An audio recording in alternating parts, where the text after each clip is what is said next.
Boa noite, Rede Petrópolis de Televisão. Boa noite, família petropolitana. Está começando mais um programa Dossiê História. Hoje faremos um programa especial para realizar um debate político.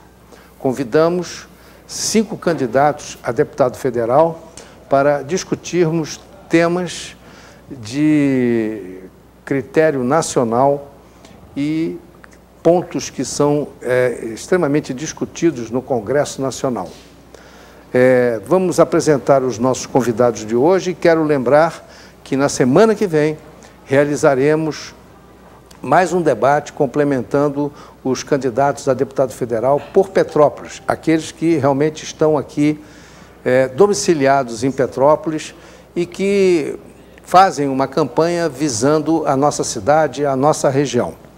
Para este debate de hoje, nós temos os candidatos a deputado federal Daniel Silveira, do PSL, Gastão Reis, do Novo, Serginho de Correias, do PRP, Newton dos Anjos, do PSOL, Ramon Melo, do Avante. Eu vou dar a cada candidato, inicialmente, 1 minuto para cada candidato fazer a sua própria apresentação. Nós vamos aí ter um consumo de 5 minutos. Depois nós vamos entrar nos questionamentos, em que eu darei 3 minutos a cada um para que se manifeste sobre os temas que nós verticalizamos e que os candidatos estão cientes. Não sei, eu inseri mais um aqui, não sei se todos estão cientes, que vai ser o primeiro, é a crise no Estado do Rio de Janeiro. É a crise político-moral do Estado do Rio de Janeiro. Nós vamos começar por ele, depois nós vamos verticalizar os outros temas. Então, eu gostaria de começar pelo candidato Daniel Silveira, 1 minuto para a sua apresentação. Perfeito. Primeiramente, boa tarde a todos. Boa tarde, doutor. Obrigado pela proposta, pelo convite. Meu nome é Daniel Silveira, sou policial militar pelo Estado do Rio de Janeiro, sou operador do direito, sou um servidor do Pavilhão Nacional. A apresentação dispensa mais de 1 minuto, é bem simples. E hoje eu estou candidato a deputado federal pelo PSL, sou representante legítimo da família Bolsonaro na região serrana. E a gente vai se preparar para um debate que fala de temas que são principais hoje aqui no programa. E não preciso de mais tempo do que isso para me apresentar. Geralmente as pessoas me acompanham e sabem muito bem quem eu sou. Perfeito. Gastão. Obrigado. Meu nome é Gastão Reis. Eu sou candidato a deputado federal pelo Partido Novo, com o número 3070. Eu tenho um longo histórico de Petrópolis, estudei aqui de 59 até 66, 65, quando fui para o Rio fazer faculdade, depois fiz mestrado, fui para o exterior, fiz um curso de doutorado em economia na Universidade da Pensilvânia, voltei para essa querida cidade que eu tenho uma paixão antiga por ela e estou vivendo aqui nos últimos 20 anos. É uma cidade muito especial, diferenciada sobre todos os sentidos e realmente a proposta do partido a que eu pertenço, o Partido Novo, é realmente de trazer uma nova visão política para o Brasil. Infelizmente, a gente vai ter oportunidade de discutir isso aqui e mostrar realmente como o ambiente político brasileiro se deteriorou, e eu acho que todos nós aqui temos a obrigação de trabalhar no sentido de restaurar a política como algo fundamental, importante e capaz de, enfim, superar os problemas que o Brasil está enfrentando. Muito obrigado, Gastão. Serginho de Correias. Boa noite. Antes de mais nada, queria agradecer pelo convite, estar aqui hoje aqui. E dizer que nós estamos também candidatos a deputado federal, até porque a gente quer discutir a cidade de Petrópolis e levar a nossa cidade também para fora para o Estado e para a União.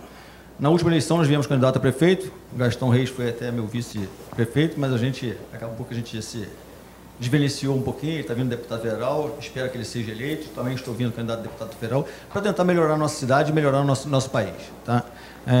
Sou formado em marketing, em gestão ambiental, venho fazendo um trabalho há muitos anos na cidade. Em 2000 e 2004 vim candidato a vereador, fiquei como primeiro suplente, depois eu falei que nunca mais ia ser candidato. Até que se polarizou muito na cidade 2 candidatos. Um está aí atualmente e o outro está até concorrendo também à eleição estadual. e a gente veio para discutir a cidade, a gente veio para debater e chamar as pessoas para o debate. E hoje aqui eu estou aqui feliz da vida, porque nós estamos com 5 pessoas aqui que são da cidade. E isso, para mim, é muito mais importante que qualquer outra coisa.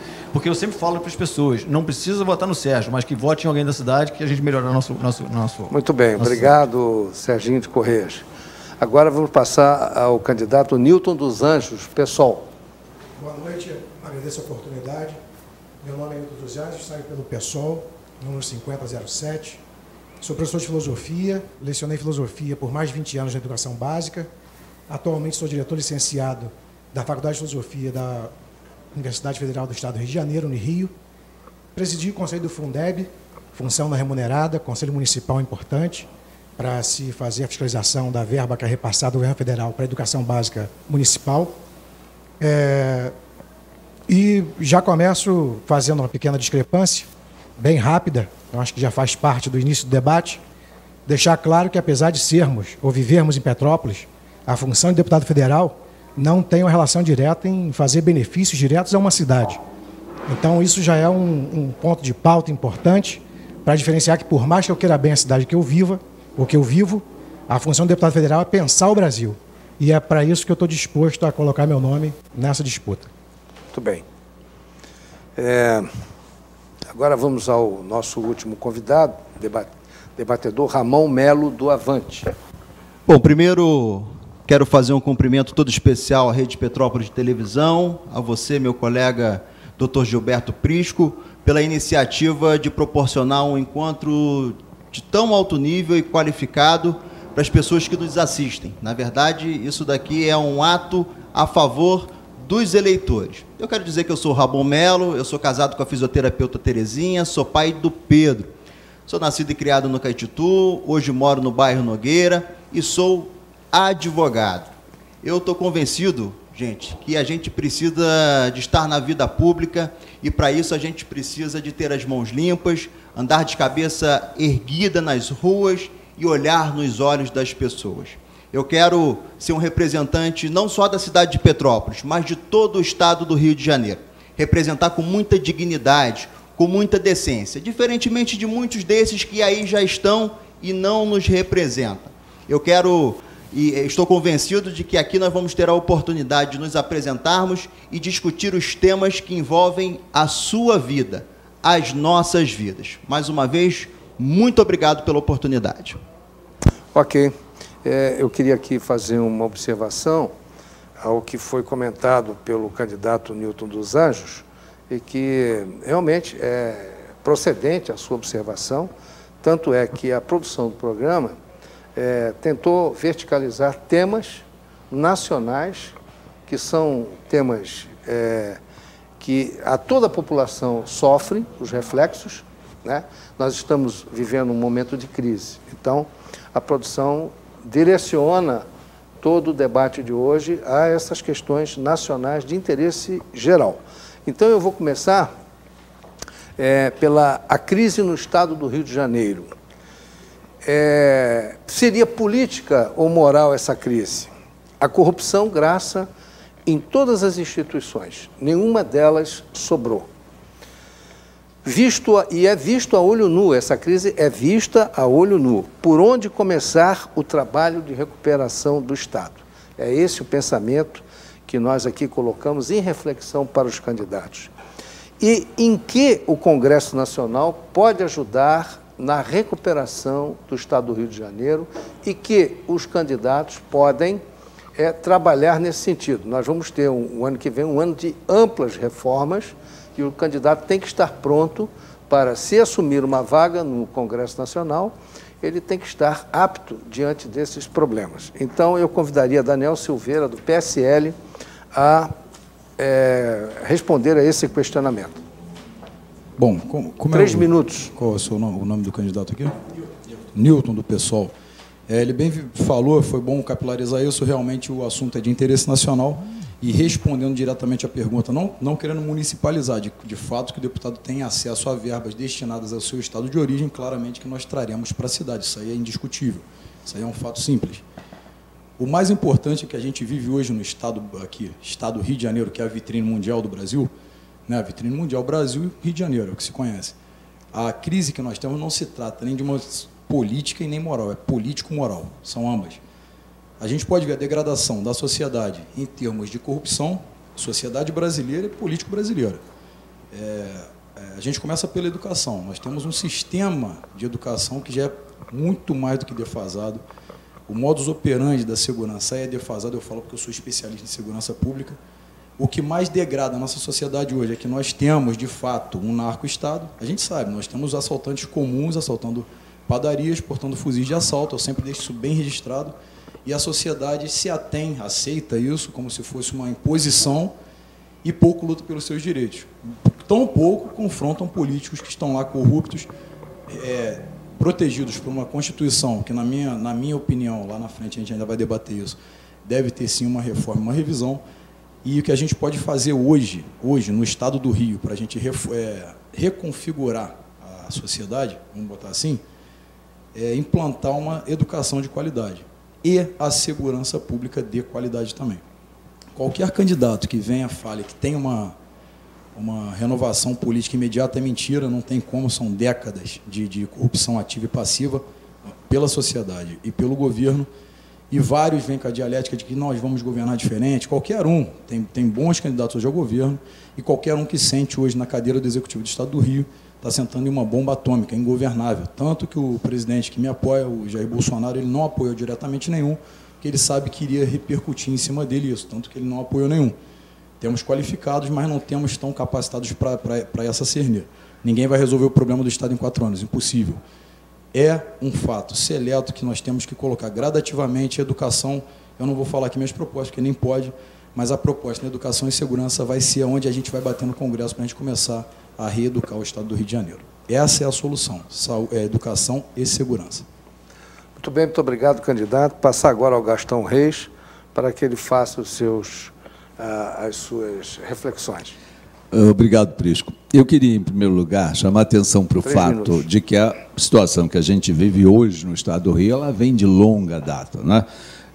Quem teve a oportunidade, por exemplo, de ler os comentários que o Roberto Campos fez em 1988, na época da promulgação dessa Constituição, ele chamava a atenção para o fato que a organização política e a organização econômica, né, veiculadas nessa Constituição era um desastre. Ele só não levantou um ponto que eu achei extremamente relevante, que foi a independência do Ministério Público. Isso foi um ponto positivo da Constituição de 88, que permitiu você realmente investigar os crimes, a roubalheira do andar de cima, sem que o ministro da Justiça pudesse interferir, perfeito? Mas eu iria mais fundo um pouco, Prisco, porque a pergunta que eu sempre me faço, às vezes em debates, essa coisa toda, é a seguinte: nos países politicamente bem resolvidos, né, como é que essa estruturação ocorre? O Brasil é um país muito estranho, teve o voto distrital puro durante o Império, né, sobreviveu até 1930 e acabou, voltou para essa mixórdia chamada voto proporcional. O que isso significa? Isso significa uma coisa muito séria, que o eleitor, né, por não ter o seu deputado todo mês no seu distrito eleitoral, prestando contas do que está fazendo ou deixando de fazer, e mais ainda, por não ter o recall, que é a possibilidade de você remover o seu representante, né, e colocar outro no lugar, é evidente que no Brasil de hoje o poder não parte do eleitor sobre o político. O que tem acontecido hoje é justamente o poder de manipulação do político sobre o eleitor. Isso é extremamente grave, por quê? Porque levou a essa situação de absoluta desilusão. Todos os candidatos aqui presentes estão na rua. O que mais se ouve na rua é que enfim, ninguém me representa, eu não me sinto representado. Outro dia, em Volta Redonda, com uma menina muito simples, vendendo bala, ela olha para mim e diz assim: o senhor sabe, nós precisamos limpar Brasília, né? E, observem, esse tipo de percepção está atingindo as camadas mais simples da população. Esse é um ponto que me parece extremamente importante, no sentido da degradação que acabou acontecendo, né, no Estado do Rio de Janeiro. Eu só faria uma observação que eu acho extremamente importante, eu digo assim, a organização em matéria de educação. Nós sabemos que o país não está levando isso a sério, e mesmo na segurança pública. Era preciso uma reorganização, países bem resolvidos nessa área tem normalmente uma polícia municipal única, né? Nós temos hoje uma coisa dividida, polícia militar, polícia civil, guarda municipal, ou seja, com bastante dificuldade de se integrarem. Então, eu diria que esse é o ponto focal, Prisco, da crise que acabou ocorrendo. Ok. Muito obrigado, Gastão. Agora eu vou passar para o candidato Serginho de Correias, do PRP, para a sua reflexão sobre o assunto. A gente traz duas propostas, né? Porque a gente olha pelos dois lados, pelo moral e pelo político, né? O moral porque as pessoas nasceram para roubar, infelizmente, né? Tiveram a facilidade de roubar e roubaram, saquearam o Estado. Então, acho que o nosso maior problema no nosso Estado do Rio foi a parte do roubo das pessoas que estavam lá. E vem, em segundo lugar, nessa parte do roubo, vem o judiciário, porque o judiciário foi muito fraco com relação a isso. O judiciário simplesmente se moveu junto com o pessoal do coisa. Nós pega pelo Tribunal de Contas do Estado que todo mundo foi preso. Então, é uma série de coisas que está envolvendo. O parte moral é porque as pessoas nasceram para roubar mesmo. O Sérgio Cabral foi lá no Estado e saqueou desde quando era deputado. O Pisciani está preso, está mandando ainda na política do Rio de Janeiro. Preso, mandando na política do Rio de Janeiro. O Cunha está lá com a filha dele, candidata, com 2 milhões só do fundo partidário que ela recebeu. Então, uma série de coisas que nós estamos vendo no Estado do Rio de Janeiro. Então, o problema nosso é moral. O político é todos nós fazendo a política no dia a dia. Então, o nosso problema hoje no Estado do Rio é moral. Tá? Foi dado muitos benefícios fiscais para muitas empresas, mas, enfim, trazendo benefícios para si próprio, para aquela cúpula da política do Rio de Janeiro. Hoje eu estou até chateado em ver o candidato líder das pesquisas no Rio de Janeiro, que nada mais é do que cria dessas pessoas que estão aí presas. Nós vamos sofrer mais 4 anos. É isso que a gente também tem que ver com a população também. A população é isso que a população quer? Aí a gente tem que raciocinar também com relação a isso. Agora, a parte política da história está muito suja no Estado do Rio de Janeiro. A nível nacional está muito suja. Nós temos nosso presidente que, por 2 vezes, tentaram fazer colocar ele para responder processo, e eles foram lá, levaram dinheiro, mais uma vez abafou. Então, nós temos um Congresso Nacional fraco, nós temos um Congresso Nacional, infelizmente, metido com essas políticas. Então, está na hora de nós trocarmos todo mundo. Então, o nosso problema hoje é político. Ou a gente muda os políticos que estão aí, ou nós vamos continuar 4 anos reclamando, nós vamos ficar 4 anos nesse problema. E aqui a gente pode ajudar o Estado do Rio de Janeiro através de políticas públicas, trazer mais políticas públicas para cá, envolver mais o cidadão com relação à política. Eu acho que a gente tem que fazer, como o Gastão falou, nós temos que discutir com a população, trazer as propostas junto à população para a gente poder prestar contas. E a população, muitas das vezes também, ela esquece dessa prestação de contas. Ela deixa o seu candidato a ver navios, ela deixa o seu candidato fazer o que quer. Então, isso que dificultou o nosso Rio de Janeiro. O nosso problema não é só político, é mais moral. Moral. Eu acho que faltou estudos para essas pessoas. Ok, o candidato ainda tem 20 segundos. Tá, então, que eu quero então pedir aqui, eu peço só as pessoas que pensem antes de votar, porque o nosso problema é político. Moral, político. Político porque nós temos que trocar as pessoas que estão lá. E moral porque as pessoas nasceram para roubar, infelizmente. Ok, muito obrigado ao candidato. Agora vamos passar ao candidato Newton dos Anjos, do PSOL. Pois não, pode dar sua reflexão. Como diz respeito à crise no Estado, eu vou dividir minha fala em 3 partes e também já pontuando aqui uma divergência. A questão é política e por isso nós estamos aqui. Ou seja, as discussões morais, que são extremamente relevantes, são do âmbito de formação de outros quadros e outros espaços. A gente, quando se propõe a sair para um cargo eletivo, a gente se propõe já a moral, essa moral, já tem que ser pressuposta. As discussões são políticas. E aí eu divido minha fala em 3 partes. A primeira diz respeito ao aspecto orçamentário. O Pacto Federativo do Brasil, ele faz com que os estados e os municípios sejam excessivamente dependentes da federação.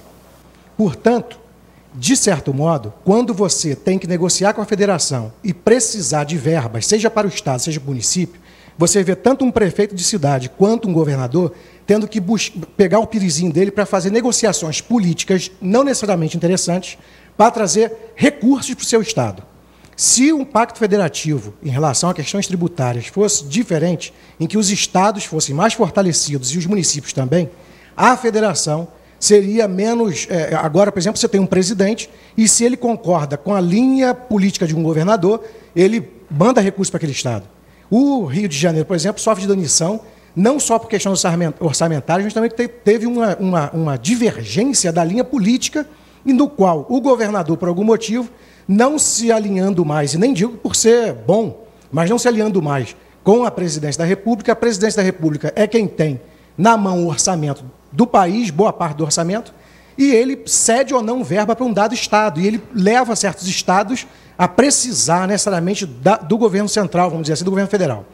Então, tem o papo do Pacto Federativo, tem a questão da dependência do petróleo, e que o Rio de Janeiro, por ter parte significativo do seu orçamento vinculado aos royalties de petróleo, e essa discussão, quando modificada a nível federal, fez com que não só a flutuação do petróleo, do valor do petróleo, fez com que o orçamento fosse modificado, ou seja, num período em que o petróleo estava sendo período de bonança, certas cidades que têm 20 mil habitantes aqui nesse estado, botavam pedras portuguesas na praia. Ou seja, e quando esse royalty baixa e não se tem um processo orçamentário bem pensado, o Estado se prejudica. Outra demanda é a máfia que ocupou não só o Rio, mas a máfia que se institucionalizou, seja através de mafiosos mesmo, bandidagem, que se encontra no município como Petrópolis, como se encontra no estado do Rio, bandidos dentro do estado.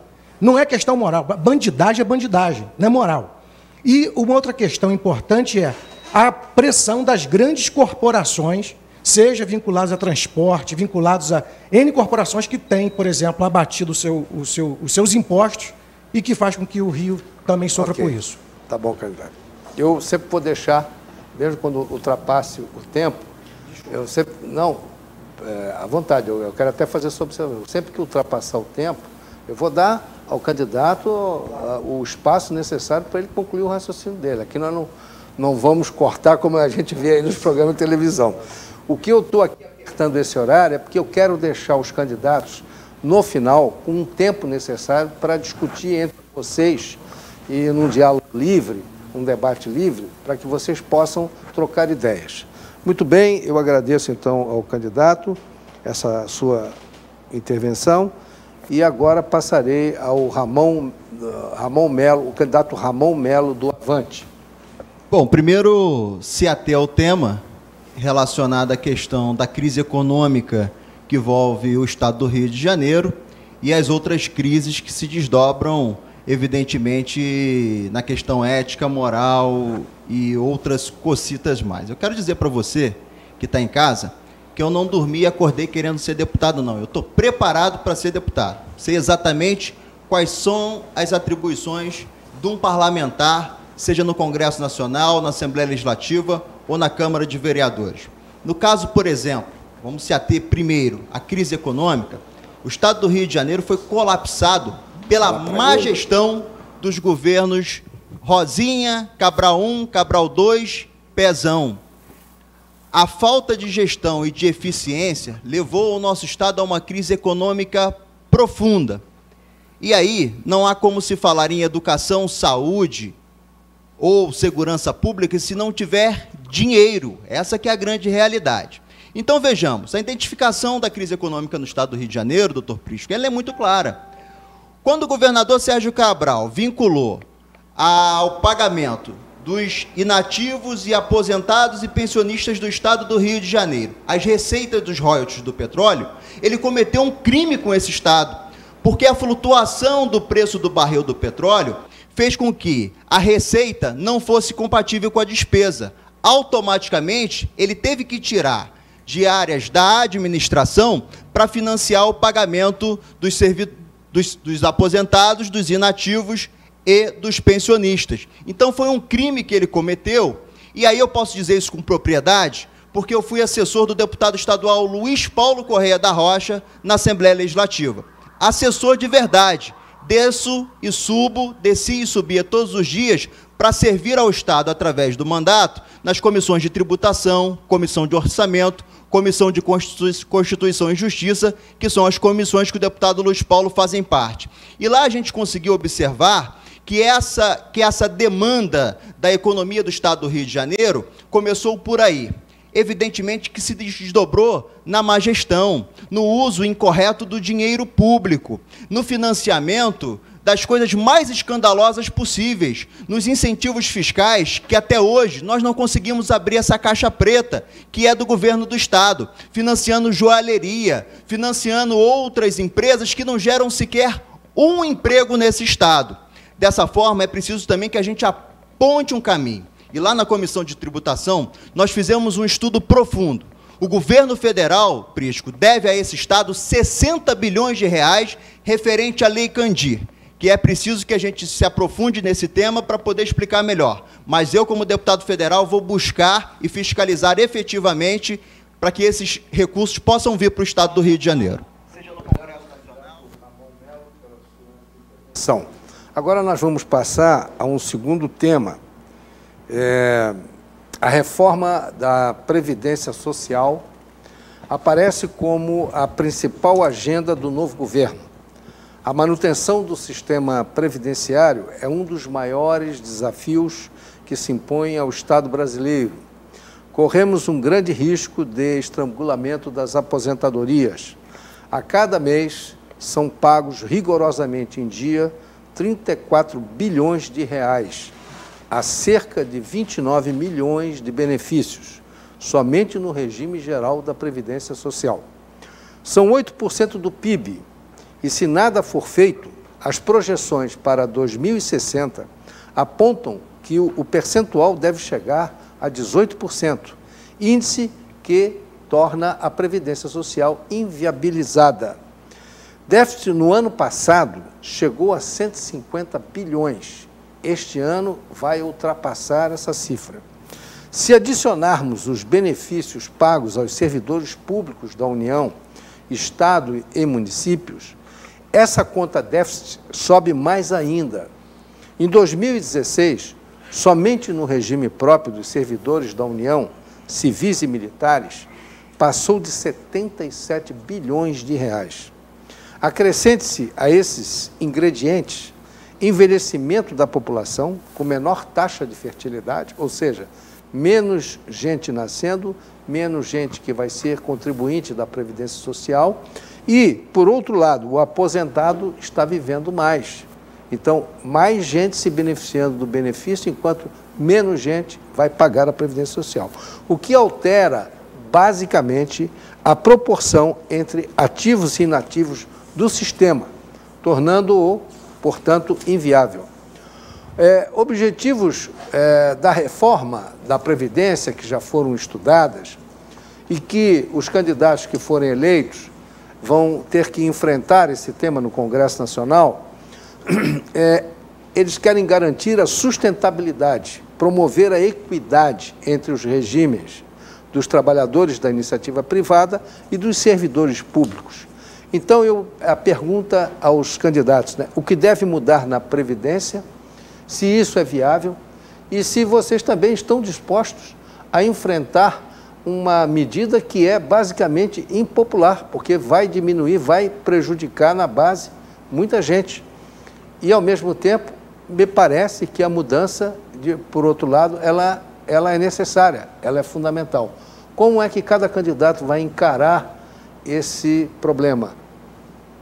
Então, vamos agora ao nosso primeiro, que é candidato, Daniel Silveira, do PSL, para as suas reflexões. 3 minutos. Bom, falar de reforma da Previdência de cara já é emblemático, né? A reforma da Previdência ela foi feita para dar errado aqui no Brasil. Se você pegar a reforma da Previdência, o sistema financeiro pirâmide, né, que é aquela promessa que todo mundo paga um pouquinho e ganha muito dinheiro, seja horizontalmente ou verticalmente, é basicamente o que nós temos na Previdência hoje. Sintetizando, a nossa reforma da Previdência é: os jovens bancam a aposentadoria do idoso na esperança de que um outro jovem banque a sua aposentadoria, ponto. A gente tem que considerar que as pessoas morrem, as pessoas nascem. A taxa de natalidade no Brasil está diminuindo bastante e a expectativa de vida evoluiu muito. É impossível que esse sistema não ecloda lá na frente, é impossível. Basicamente, esse ano ultrapassou, como o senhor bem disse, o déficit orçamentário e fecha todo ano em pelo menos 80 bilhões negativos. O rombo é gritante. Qualquer um, a gente pode pegar o sistema do Chile. A gente aqui funciona, nós aqui, o nosso sistema da Previdência funciona como repartição, não como captação, né? Você reparte alguém banca a aposentadoria. Captação, sistema chileno, que deu errado em alguns aspectos e certo em outros, que trata do empregador e o contribuinte depositarem uma conta própria para que ele mesmo, os frutos do seu trabalho, ele venha a usufruir em sua aposentadoria. Está aqui formado, sabe muito bem o que eu estou dizendo, eu não sou economista, mas está dentro do meu conhecimento. Quando você tem, lá no Chile, a aposentadoria acabou sendo muito mais baixa do que eles pensavam, até pela parte de inadimplência do próprio contribuinte. Ele não contribuía, porque ele preferia gastar o seu dinheiro a ter que pagar uma aposentadoria decente. Então, no final da vida, pela sua ineficiência em gerir a própria gestão, ele começa a reclamar que não. Temos nos Estados Unidos o plano 401k, que é similar, e também o National Security, que é público, também é similar. São empregadores junto com os empregados depositando isso. Então, a reforma na Previdência hoje é muito complicada. O governo ele pegou toda isso, esvaziou a semântica de reforma, botou um remendo, é um remendo essa reforma previdenciária, e quer botar a goela abaixo do povo. É bizarra a ideia de você pensar que tem que trabalhar mais 45 anos, né, para poder, então, usufruir da sua aposentadoria. Está basicamente revivendo a Lei Saravia-Cotegipe, né, que você vai ser escravizado. Esse assunto, qualquer candidato que fala que tem uma resposta, ninguém tem. É impossível você... Tem que modificar, tem que ser feita, tem que ser discutido no Congresso com pessoas qualificadas e gabaritadas aqui. Acredito que todos sejam gabaritados e não disputamos voto aqui, graças a Deus, cada um tem seu público. E gostaria muito que todos estivessem eleitos para que nós possamos, então, debater isso com eficiência lá. Só que temos que mudar, mas como que a gente vai implementar isso em um sistema estrangulado há 4 décadas, mais ou menos? É isso que eu queria deixar claro aqui. A gente vai discutir, mas solução imediata ninguém tem. Ninguém tem. Ok, muito obrigado ao candidato Daniel Silveira pelas suas reflexões. Vamos agora ao candidato Gastão Reis, do Partido Novo. 3 minutos. Muito obrigado, Prisco. Eu queria começar aqui lembrando o caso de Portugal, né, que criou um sistema bastante generoso, né, de aposentadorias, e eu conheço até porque um economista da FIEJAM me contou o caso da própria avó, em que, em determinado momento, ela teve que ter uma redução substancial na sua aposentadoria, inclusive até jogando por terra o governo português, o direito adquirido, cerca de 25% a menos, porque era uma situação que ou se fazia esse corte ou você ia quebrar a Previdência, não é? E o Brasil está vivendo algo extremamente sério nessa questão da Previdência Social. E o mais interessante nisso, vale a pena citar esses números, porque o Brasil vive uma situação em que apenas 20% dos aposentados consomem 80% dos recursos que são destinados ao pagamento das aposentadorias. E os demais 80% têm que se contentar com os 20%, né, de recursos destinados a pagar os aposentados. É uma distribuição tremendamente injusta, isso tem que ser modificado em profundidade. Eu sempre tenho dito em artigos de jornais que você criou uma sociedade do Brasil em que você tem um povo a serviço de uma burocracia, não é uma burocracia a serviço do povo como deveria ser, né? Esse é um primeiro ponto que eu acho extremamente importante da gente ter isso claro. Como o Daniel disse, solução mágica não há. O que a gente deve propor, isso em Brasília, eu vou trabalhar nessa direção, que é justamente uma distribuição equitativa, né, dos sacrifícios que vão ter que ser feitos. Eu acho que qualquer candidato que chegue aqui e diga que a gente vai resolver isso num passe de mágica, né, está mentindo. Não é possível ser feito dessa maneira tão simples. Agora, existem situações que já foram no passado administradas e que você pode, por exemplo, não tem sentido você manter um pequeno grupo de salários extremamente elevados no setor público. Eu citaria a absoluta insensibilidade de ministros do Supremo Tribunal Federal que ganham aquele salário muito apertado, né, 33 mil por mês, direito a carro, direito, né, a apartamento funcional, né, e, digamos assim, enquanto a população não tem direito a nada disso. É realmente impressionante o cinismo com que hoje a turma do andar de cima está funcionando em relação às dificuldades que o povo brasileiro está vivendo. Então, eu fico muito à vontade dentro do meu partido, o Partido Novo, por exemplo, que é um partido que não usa o fundo eleitoral, porque é estranho que eu e você estejamos financiando, por exemplo, a campanha de partidos políticos com os quais nós não temos a menor afinidade. E, de certa forma, isso tem uma contrapartida em que as pessoas que menos podem estão financiando aposentadorias elevadíssimas.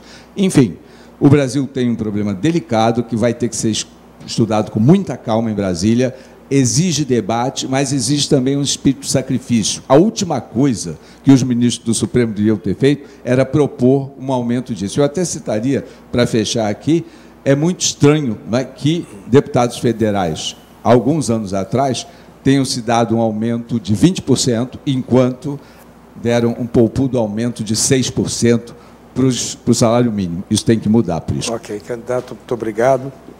Agora vamos ao candidato Serginho de Correias, do PRP, para as suas reflexões. Primeiramente, nós temos que ganhar um presidente de peso que possa resolver o problema do país e que enfrente o Congresso. Porque o nosso Congresso que manda no nosso país. Mas nós temos que ter uma pessoa de peso de frente para combater as mazelas do nosso poder legislativo. Você falou se nós vamos enfrentar essa batalha da Previdência. Nós temos que enfrentar que o que aconteceu nesse período de Temer, em Brasília, foi uma vergonha, porque já poderia ter sido resolvido muitas coisas, mas não votaram porque ano de eleição, não posso perder a eleição, então deixa do jeito que está. E o país está se afundando. Então, acho que nós temos que sentar e nós temos que rediscutir realmente a Previdência Social. Uma delas é com relação à idade. Eu acho que tem que elevar um pouquinho a idade. Acho que as pessoas estão se aposentando muito cedo e nós estamos vivendo muito. Nós temos hoje uma crise no Brasil que é de 13 milhões de desempregados. Quem é que está financiando esse sistema de previdência? É o Estado, é a União. Então fica muito difícil. Então nós temos que realmente batalhar com relação a isso. Equiparar tanto o poder legislativo, judiciário, executivo e o poder da iniciativa privada no mesmo patamar. Nós temos que botar um piso salarial com relação a isso. É uma vergonha, como o Gastão falou, um ministro do Supremo ganhar o que está ganhando e botar o aumento e levar. Só que o Estado do Rio tentou aumentar e não conseguiu, porque lá o ministro barrou. Falou que não, aí não, só aqui. Então fica difícil a gente discutir isso. Então nós temos que fazer realmente uma reforma previdenciária. Eu não tenho medo nenhum, eu estou aqui, estou disputando uma eleição. Se as pessoas ouvirem e acharem assim, pô, o cara está votando contra a população. Não estou votando contra a população, não. Eu estou votando a favor da população, da maioria. Como o Gastão mais uma vez falou aqui, 80% da população que paga por esses 20%, e esses 20% que estão afundando. Então, nós temos que ter um patamar. Você quer complementar a sua aposentadoria? Você faz uma iniciativa, faz uma capitalização, você vai fazer para frente. Então, nós temos que fazer isso tudo porque nós vivemos num país capitalista. Não adianta a gente querer falar que a gente somos socialistas, que nós não somos socialistas. Nós temos alguns políticos aqui que fingem ser socialistas, né? São aqueles que têm o celular, têm um carro do ano, a casa dele não pode ser invadida, mas ele invade a terra dos outros. Então, é uma série de coisas que a gente tem que ver, tem que mudar no país. Então, o socialismo no país hoje não existe. Nós vivemos num país de capitalismo e nós temos que exercer esse trabalho. Nós temos que fazer com que todos ganhem a mesma coisa. Não necessariamente virando um país socialista que engana pobre, que engana as pessoas com uma cesta básica no final do mês, com uma ajuda financeira do Sexta Família e qualquer outra coisa parecida. Então, nós temos que fazer uma mudança assim, e eu, se eu eleito for, eu vou enfrentar para fazer mudanças no sistema de previdência. Tá? Isso não resta dúvida. Pode ter contar a população pode contar com o Serginho, que nós estamos aí para fazer alguma coisa. Ok, muito obrigado ao candidato. Agora nós vamos passar ao candidato Newton dos Anjos, do PSOL. Pois então, eu já começo dizendo que, apesar de achar que não foi a intenção da pergunta, mas como professor de filosofia e como tem uma espécie de discurso indutivo, a própria formulação da pergunta já sugere que tenha que ser feita uma reforma da Previdência, da qual, nos moldes que estão postos, eu sou contrário. Porque a pergunta já sugere que existe uma Previdência deficitária, mas a pergunta é: por que a Previdência é deficitária? A Previdência ela é pensada inicialmente para garantir que pessoas que, ao passar do tempo, fruto do seu trabalho, tenham um pouco de tranquilidade ao envelhecer. Todos nós envelhecemos, nem todos vamos ter a possibilidade de trabalhar até o último dia de vida, como o atual governo sugere, segundo os cálculos da atual reforma. seja, que as pessoas trabalham até 130 anos, está pressupondo que somos todos netos de Matusalém e que vamos trabalhar até 130 anos. Além disso, é importante se perguntar por que a Previdência é deficitária. Existe um lobby, uma pressão internacional de grupos vinculados aos banqueiros que faz com que, e isso não é o único problema, que a gente tenha que fazer o que se faz em quase todas as outras pautas. A saúde, em tese oferecida, não é tão boa, classe média que pode, plano de saúde. A educação não é bem executada por uma série de motivos, o que está se fazendo agora na reforma da educação. Fundações privadas querendo ocupar a educação pública.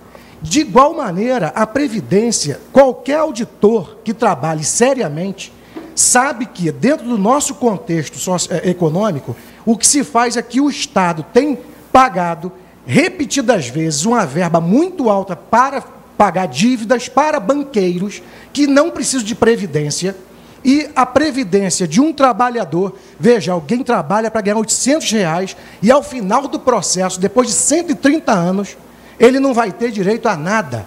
Então, a Previdência, do modo como está sendo posta, é lesiva ao trabalhador, é uma perda de direitos e, portanto, se tiver que fazer uma reforma, que comece primeiro com a auditoria. Exemplo, todos nós aqui somos candidatos a deputado federal. Por que não se pensar na possibilidade de não ter aposentadoria para deputado federal? Qual o motivo de se ter essa aposentadoria? Para que uma aposentadoria de um cargo eleito, que você pode ficar 4 ou 3 legislaturas e ganhar uma aposentadoria? Porque muitas pessoas têm mais de uma aposentadoria, você tem um limite que pode ser pago no Brasil. Tem gente que se aposenta aí, tem na área do executivo, do judiciário, gente que está aposentado, somando um montão de aposentadoria com um valor muito alto. E essas pessoas necessariamente não precisam do Estado. Então, a reforma da Previdência tem que saber a quem ela vai prejudicar. E ela prejudica diretamente os trabalhadores que já estão desassistidos. E em função de se fazer um caixa para se pagar uns ricaços, uns bilionários, que essa que é a questão, não é a Previdência só por dentro, é a auditoria para saber onde é que está escapando, mas também saber por que não se tem. Porque sempre se pegou dinheiro da Previdência para se pagar outras contas. E isso tem que acabar. Muito bem. Muito obrigado ao candidato pelas suas reflexões. Nós vamos agora ao candidato Ramon Melo, do Avante, para as suas considerações. Bom, primeiro dizer que qualquer tema que a gente vá tratar no Congresso Nacional, relacionado à reforma da Previdência, que é a sua pergunta, Prisco, ou reforma trabalhista, que é um tema que interessa profundamente toda a sociedade brasileira, a gente tem que dar o exemplo. Eu vou para o Congresso Nacional e vamos tratar desses assuntos, mas o meu primeiro ato como deputado federal vai ser abrir mão dos privilégios. Cada deputado federal do Rio de Janeiro tem direito a R$35 mil, além do salário que já é R$24 mil, para aluguel de sala, aluguel de carro, combustível de carro, material gráfico, conta de celular. Então, para a gente estar lá discutindo esses temas, a gente tem que dar o exemplo, cortar na própria carne. Tratando objetivamente de reforma da Previdência, esse é um tema extremamente importante, primeiro, de iniciativa do Poder Executivo Federal, que lá no Congresso Nacional nós precisamos discutir com muita serenidade, sem questões ideológicas, com muita tranquilidade, porque é o tema que envolve a sua vida, aquele que quer ter no final da vida uma certa tranquilidade. Eu estou convencido que existem duas propostas importantes nessa eleição. Uma é do grupo econômico do candidato Geraldo Alckmin e outra é do grupo econômico do candidato Jair Bolsonaro, que é exatamente fazer um equilíbrio da nossa Previdência particular, na verdade, do INSS, que é uma grande distorção, onde cada cidadão consegue se aposentar ao máximo com R$5 mil, mas a grande média é apenas R$1.200, para que depois a gente possa passar para um estilo, que nem foi citado aqui, do Chile, de capitalização. Cada cidadão fazer a sua previdência privada para ter a sua garantia de aposentadoria no seu futuro. Outra questão que a gente precisa atacar, e aí eu repito que eu estou preparado para isso, é ser um fiscal. A atribuição de deputado federal é fiscalizar, e nós vamos combater as mordomias de todos os poderes. não é só do Poder Legislativo, não é só do Poder Executivo, também do Poder Judiciário. O que o presidente Temer fez agora com os ministros do STF é um tapa na cara do cidadão quando tirou o auxílio moradia e incorporou ao pagamento dos vencimentos. Isso vai atingir diretamente a previdência em separado dos servidores públicos. Nós vamos ter que pagar essa conta. A média, eu disse aqui, de aposentadoria dos trabalhadores comuns é de R$ 1.200. Do alto escalão, do Poder Legislativo, do Poder Executivo, do Poder Judiciário, do Ministério Público, dos auditores da Receita Federal, são R$ 25 mil. E a gente não vê uma voz firme para poder combater esses privilégios. Acabou o tempo. Muito bem. Então, agora, encerramos esse questionamento. Vamos ver se no final eu deixo livre, porque eu sinto que entre os candidatos há pontos de vista que são divergentes. E eu quero deixar uma oportunidade para que vocês possam debater livremente. Tá? Então, eu vou correr aqui com a reforma política, que ela não é tão primordial assim, em relação à Previdência, e a reforma constitucional. Então, eu vou dar agora 1 minuto e meio para cada candidato se manifestar sobre a reforma política, tá? E depois 1 minuto e meio na reforma constitucional, para a gente ganhar tempo, mas no final, porque eu acho que o debate livre é melhor. A reforma política em 2017 não alterou substancialmente o funcionamento político do país. Apenas o funcionamento político, melhor dizendo, do sistema, né? Do próprio sistema eleitoral. Apenas alterou algumas regras eleitorais, das quais umas estão funcionando e outras somente a partir de 2020, quando estarão em vigor. O regime republicano e o sistema presidencialista é ou não um vilão das nossas crises institucionais? É um questionamento que a produção do programa faz. Alternativas como parlamentarismo republicano ou monarquia parlamentar têm sido bastante discutidas. Qual o entendimento do candidato a esse respeito e a sua posição, caso seja eleito, a esse questionamento? Então, passaria a Daniel Silveira, do PSL, para suas reflexões, 1 minuto e meio. Bom, a gente sabe que a discussão é sempre inócua, né, no meio da sociedade. Falar sobre reforma política, se a reforma política, de fato, se cabe somente às eleições. Então, isso não é reforma política nem aqui, nem na China. A reforma política, de fato, se daria, como o candidato Ramon Melo acabou de dizer, se a gente acabasse, extinguisse com as regalias de político. Isso sim seria uma reforma política. Você mudar regras de eleições, isso não é nada.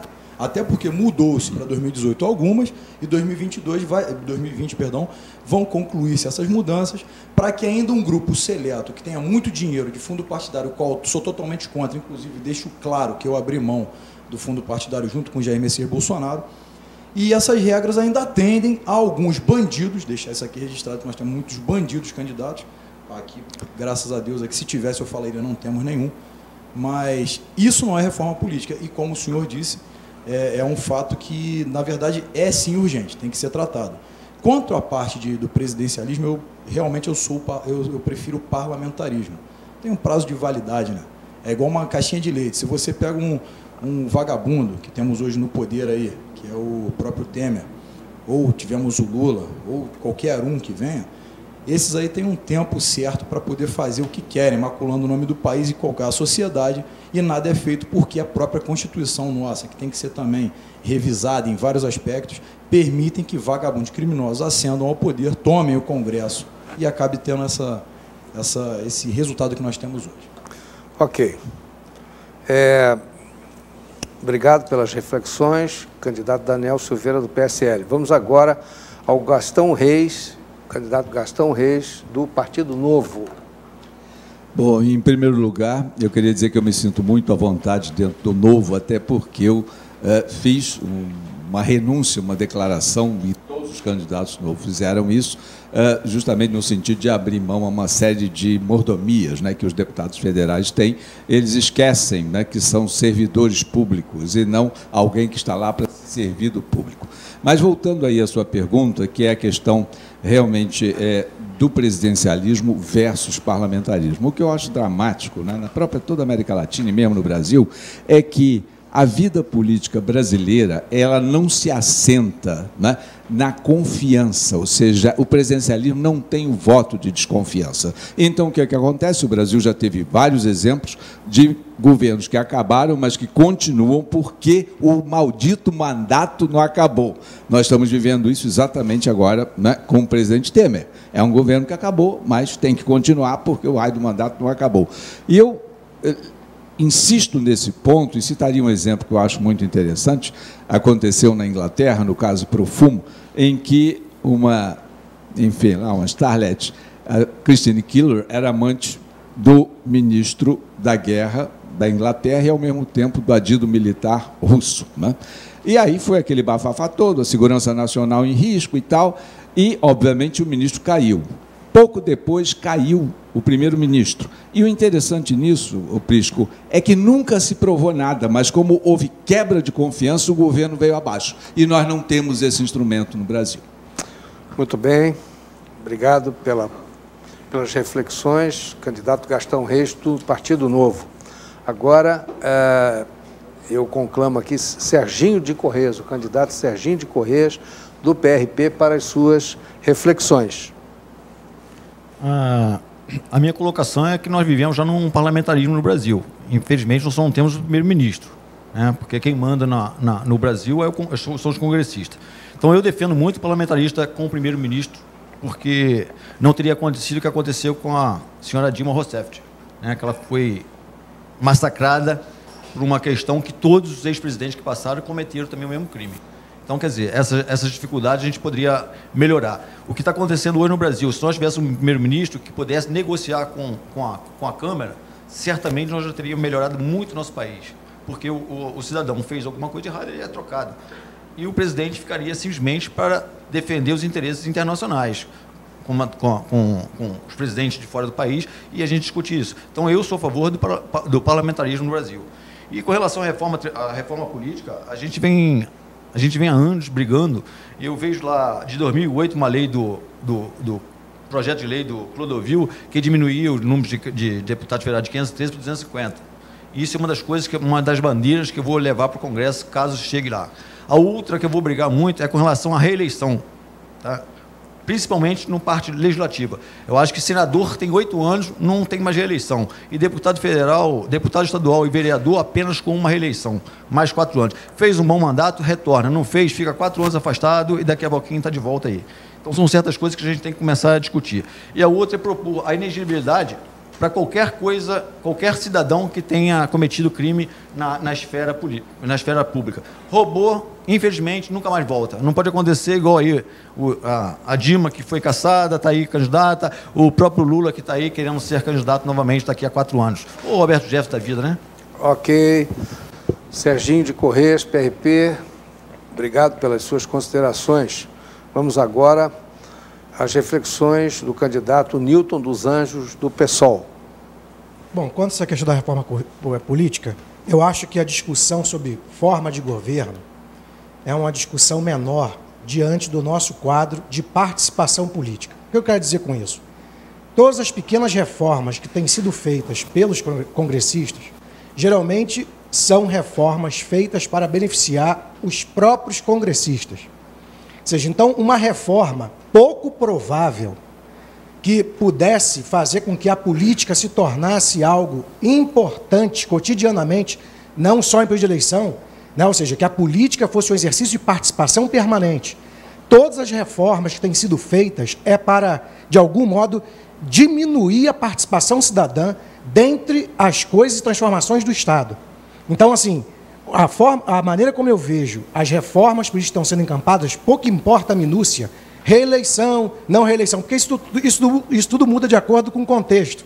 Num momento qualquer, o Congresso entendeu que um presidente não poderia se reeleger, voltou-se para não se reeleger. Depois entendeu-se que podia se reeleger.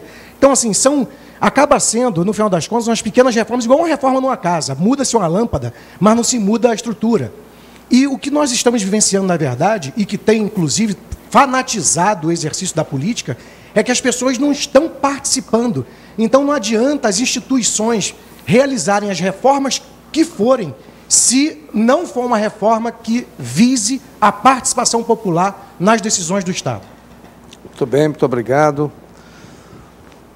Acabamos de ver e ouvir, né, as reflexões do candidato Newton dos Anjos, pessoal. Vamos agora às reflexões do candidato Ramon Melo, do Avante. Olha, eu quero dizer para você que pode não parecer, mas a reforma política eleitoral, ela talvez seja, assim, uma das mais importantes. O grande câncer do nosso país chama-se financiamento eleitoral. E, principalmente, o Caixa 2, 3 e 4, que não estão conseguindo fiscalizar. Porque eu estou na rua, por exemplo, e não tenho financiamento de campanha dessas grandes estruturas, porque eu quero ter o compromisso com o eleitor, em quem vota em mim. E o que acontece nessas campanhas milionárias que a gente vê pela rua, gente botando adesivo em carro, ganhando combustível, gente segurando bandeira, entregando papel, é porque ali há um financiamento para aquele candidato. E amanhã esse candidato vai estar lá representando os interesses de quem financiou a campanha dele. Por isso que a gente tem que tratar com muita seriedade a questão da reforma eleitoral. É preciso instituir nesse país, sim, o parlamentarismo. É preciso instituir, sim, o voto distrital. Eu defendo, voto distrital, você divide a cidade, o país, o estado em municípios, e você faz campanha apenas naquela localização, aproxima o eleitor do eleito, reduz os custos de campanha. Isso tem que ser discutido com muita seriedade no Congresso Nacional, e eu quero dizer para você que eu estou preparado para fazer essa discussão.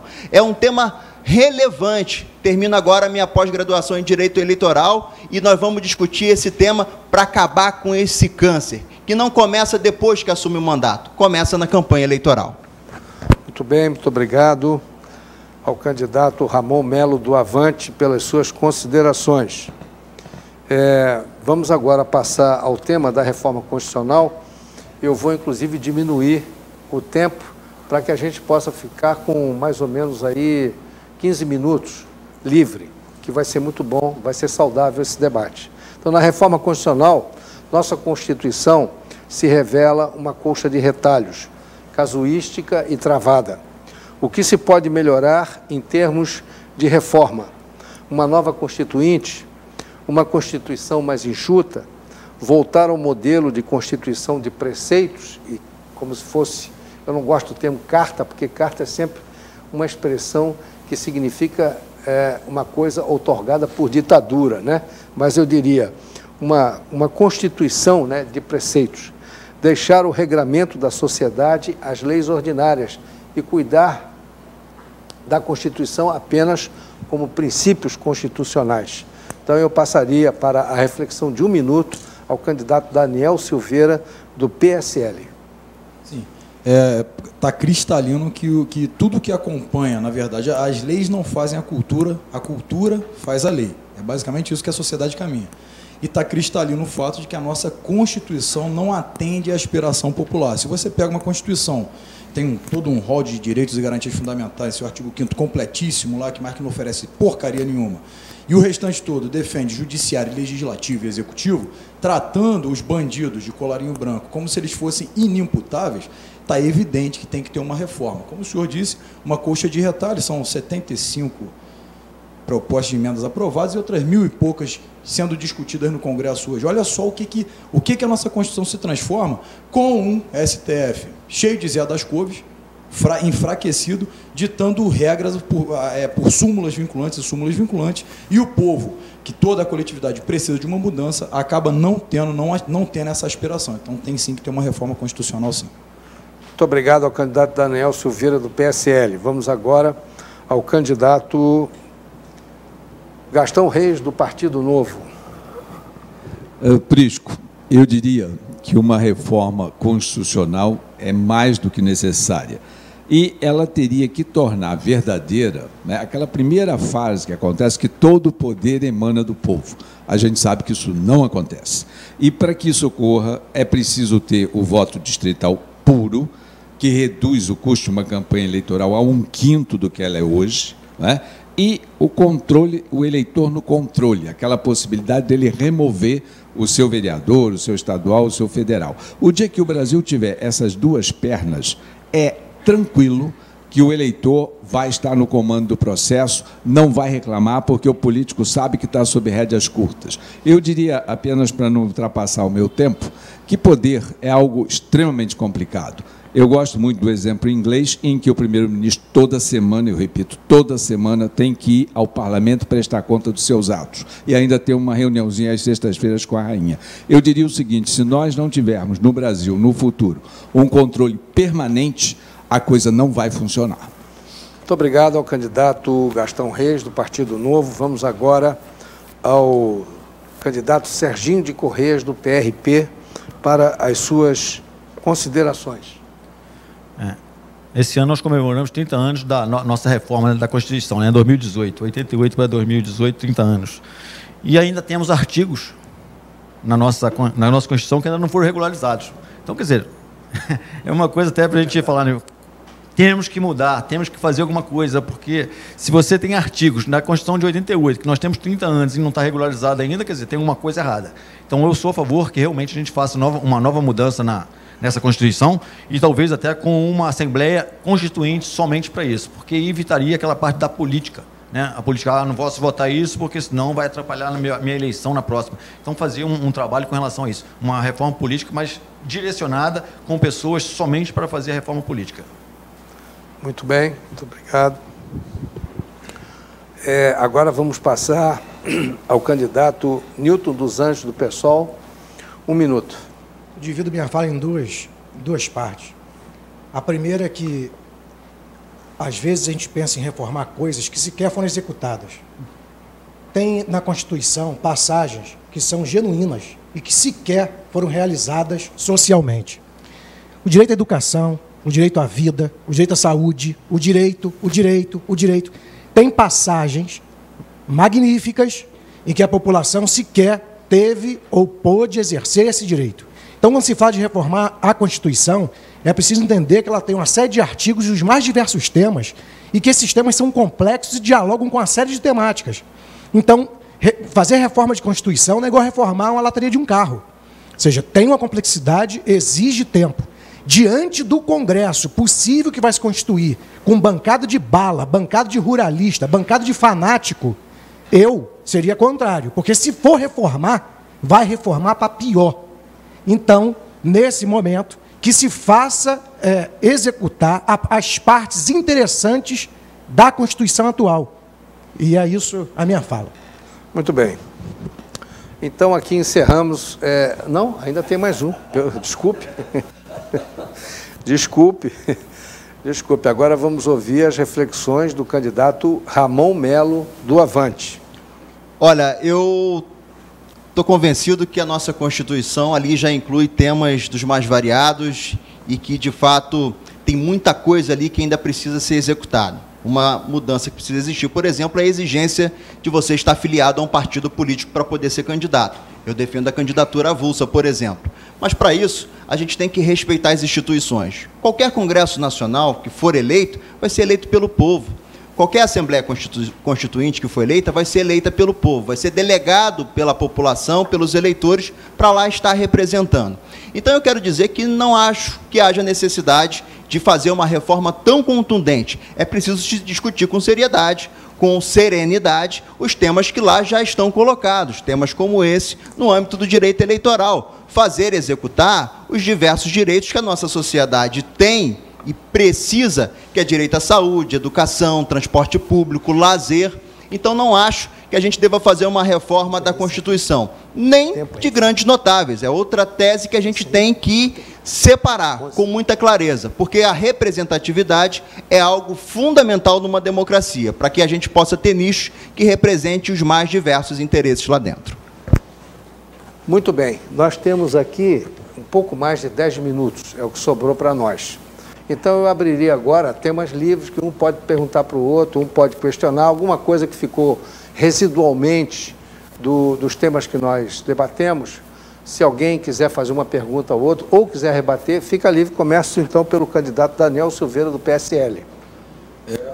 Nilton, Você falou uma parte que na tocante que é interessante da reforma constitucional, até mencionei essa parte que você fala, é o artigo 5º, o rol de garantias de direitos fundamentais, isso é indiscutível. A população realmente ela é carente e não tem esses serviços entregues. Quando eu falo reforma constitucional, eu falo na tangente políticos. A parte política, onde são blindados pela Constituição, isso tem que ser reformado sim. Os partidos políticos têm que acabar sim. Como o Ramon Melo disse, tem que ter sim a autonomia na candidatura, não preso a um partido, que você acaba governando pelo partido. Só que se eu for falar todos esses aspectos que orbitam, isso a gente vai ficar aqui até mês que vem debatendo. É impossível falar nesse tempo.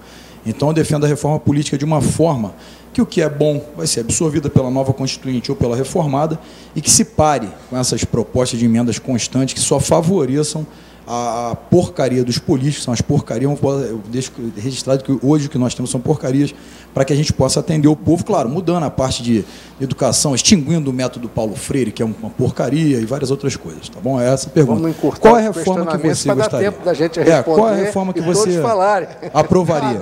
Tempo útil. Eu não vou nem mais na reforma, eu só vou entrar na última frase, que isso me apetece, me toca e me choca. Paulo Freire é o autor, é uma pena que, infelizmente, o preconceito e as palavras de ordem, às vezes o modo como as pessoas, sem ler o autor... Eu já li Paulo Freire. Tá, mas é uma leitura extremamente interessante. Já li Karl Marx, Lenin, Stalin. Tá bom. Veja, eu não estou falando de maneira alguma, nenhuma indireta, eu não estou. Eu estou dizendo só que o que é comum é as pessoas criticarem um autor que é dos mais conhecidos, dos mais conceituados, em qualquer universidade, eu falo como diretor de faculdade, em qualquer universidade estrangeira, é dos autores mais conceituados do Brasil, encontrou um método extremamente sugestivo de educação de adultos, em que as pessoas aprendiam a partir do seu contexto socioeconômico. Então, assim, isso faz, sem querer me demorar para também não prejudicar os colegas, falando outra coisa aqui, mas pode assim, continuar. Isso toca num assunto muito importante que tem a ver com a educação. E parte do que nós estamos vivenciando de dificuldades, inclusive em relação às questões políticas, é porque a nossa população, tão desamparada e tão mal formada, acaba, e aí digo carinhosamente, por favor, porque eu não sou de confusão, acaba até acreditando em mitos. Eu sou professor de filosofia e mito é uma coisa de um tempo antigo. Quando alguém, no ambiente político, por exemplo, é transformado em mito, isso aí é quase contra-educativo, porque a educação não é para a gente transformar ninguém em mito, nem nós, nem ninguém. Nós temos que ser agentes de transformação social, somos humanos, não somos imortais, não somos míticos, e a educação ajuda nesse contexto, e Paulo Freire certamente. E quando eu digo isso, digo respeitosamente, compreendendo que algumas pessoas possam não concordar com o método Paulo Freire, mas também dizendo que é um autor que vale a pena conhecer, para além de qualquer preconceito que a gente possa ter na escrita dele. Muito bem. Gastão Reis, se puder fazer uma pergunta para outro candidato, né? Tá. Eu queria democraticamente fazer aqui uma pergunta ao meu querido aí Ramon, que é o seguinte: existe uma coisa que pouco se fala no Brasil, que é o bônus por desempenho. Isso é uma coisa simples, que é o seguinte: você vai fazer uma obra pública, você põe aqui a empresa executora da obra, do lado dela você põe uma seguradora. E a remuneração da seguradora é tanto maior quanto mais rápido e menor for o custo da obra. Isso quase passou, em 1994, por iniciativa do Modesto Carvalhosa. Todo mundo aqui já imaginou o tanto de corrupção que teria sido evitado se o bônus por desempenho tivesse passado e tivesse se tornado lei há mais de 25 anos. Ramon, qual é a sua posição sobre o bônus por desempenho? Olha, Gastão, eu estou convencido que a gente precisa de aprimorar as instituições, tirar o partidarismo delas e fazer com que elas sejam mais eficientes. Esse é um tema importante que a gente tem que ser discutido, é um exemplo do que pode ser implementado nesse país. Mas no atual sistema, o que a gente precisa, por exemplo, é que as instituições que ali estão para fiscalizar, e aí a gente é preciso citar os tribunais de contas dos mais variados, o próprio Congresso Nacional como atribuição de fiscalização, o Ministério Público, para que a gente possa ter muita clareza e transparência, seja nas obras públicas, seja na atuação das pessoas. Então, acho que a ideia fundamental é evidente, é uma tese muito interessante que a gente precisa de avançar, mas eu acho que o momento agora é de se aprofundar, de defender, por exemplo, operações como a Operação Lava Jato. Não pode se negar que ela prestou um grande serviço ao país de forma que deve, na verdade, se valorizar tanto a Polícia Federal, o Ministério Público e, no tocante às obras públicas, que é um tema que você traz aqui agora, os órgãos de controle. O que não dá para a gente concordar é o que nós assistimos nos últimos 13 anos do governo do Partido dos Trabalhadores nesse país, que, na verdade, ocupou as agências reguladoras com cabide de emprego, gente do partido político, e não só nas agências reguladoras, mas nas próprias empresas públicas. Privatizaram as empresas públicas com um monte de gente com carteirinha política. Ou a gente muda o modus operandi da forma de gestão, e lá no Congresso nós vamos ter condições de lutar e fiscalizar por isso, ou nós não vamos ter saída para essa crise. Então, é o primeiro caminho para que a gente possa avançar numa discussão mais profunda. O Prisco, vale uma réplica rápida? 4 minutos e 23 segundos. Não, eu só diria, Ramon, que esse mecanismo que eu estava propondo, ele permite uma saudável concorrência entre empresas, né? E isso faz uma diferença brutal, isso é operacional. Eu concordo com você, uma coisa muito falha no Brasil é o fato de que o deputado federal, de um modo geral, só está pensando em parir leis. Ele não faz a fiscalização que ele deveria fazer, ou seja, chama ministro, chama até o presidente da República e vamos lá. O que o senhor está fazendo ou deixando de fazer? Enquanto o Brasil não tiver essa mecânica de cobrar do poder regularmente as suas exorbitâncias, nós vamos continuar marcando passo. Os últimos 40 anos, a renda real per capita brasileira cresceu apenas 1%. Nós estamos ficando atrás do mundo, atrás da América Latina, atrás de países... É inacreditável, a gente não pode se dar o luxo de ficar nessa marcha lenta. Ou seja, o Brasil virou um colecionador de décadas perdidas. Gastão, permita aqui interrompê-lo. 3 minutos, eu queria dar a palavra ao Serginho de Corrêa. Eu vou passar para o Gastão aqui a pergunta aqui, porque ele é monarquista, ferrenho, né, nos seus editoriais. Eu queria que ele falasse um pouquinho da monarquia, se ele pretende, caso chegando lá, pedir um plebiscito, alguma coisa com relação a isso. Eu realmente, o negócio da monarquia, eu não posso escapar da pergunta. O que eu acho é o seguinte, é fundamental você separar chefia de governo de chefia de Estado. Infelizmente, isso não ocorre no Brasil. Quando você tem um chefe de Estado, né, enfim, no caso de uma monarquia, ele está lá por uma delegação nacional, ele não depende de grupos econômicos, ele não depende de partidos políticos, né, que são realmente...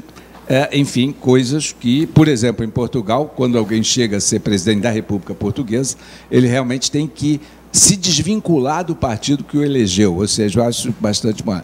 E 2, eu digo o seguinte, a questão de visão de longo prazo e, às vezes, na pessoa do monarca, a questão do interesse pessoal dele se confundir com o interesse público. O Brasil teve realmente um padrão de moralidade pública que quem conhece a história do Brasil do século XIX elevado, não sou eu que estou dizendo isso, vários historiadores assinam embaixo do que eu acabei de dizer. Enfim, mas essa é uma luta mais a longo prazo. Hoje nós temos que tratar de coisas mais imediatas. O tema me é muito peculiar e muito querido, porque eu também sou um militante monarquista, desde lá dos idos de 1988, 89, tivemos juntos em várias campanhas. Mas, infelizmente, eu tenho que te interromper. Eu agradeço a todos, eu tenho 1 minuto para terminar, eu agradeço a todos a colaboração, a participação, as observações inteligentes, as interseções extremamente pertinentes que foram feitas aqui pelos candidatos. Agradeço de coração. Espero, inclusive, renovar esse encontro em outras ocasiões aqui para que a gente possa discutir o Brasil, discutir a formação do nosso Estado. Nós ainda temos um Estado em formação.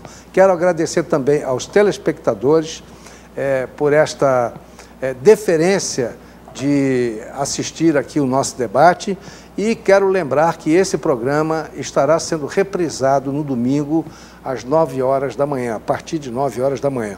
Uma boa noite a todos e muito obrigado pela atenção e pela audiência.